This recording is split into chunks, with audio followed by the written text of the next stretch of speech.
Who's heard of medieval times? Oh, okay. Oh, awesome.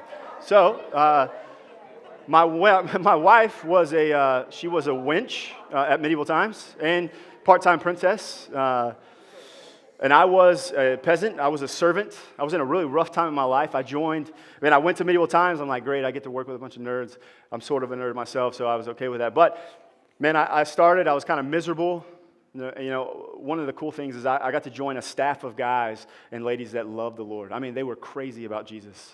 Man, there is more and more and more to experience with God. I can't even tell you guys. Some of you are sitting here like, yeah, man, I prayed that prayer. I know Jesus. And I'm saying, man, I will literally start choking up right now if that's where you think it stops. There is no special magic prayer that you pray. It is a life that you live. You literally hand the keys over to Jesus to say, hey, do with me what you want. Man, for your glory. He likes it. He wants it. And guess what? We imposed our will above God, and sin and disobedience entered into the world, right? That separated us from God. So this is what John the Baptist said. The next day, John saw Jesus coming towards him and said, look, the Lamb of God.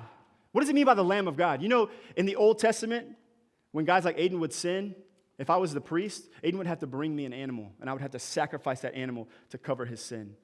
That's how we would atone for sin in the Old Testament, right?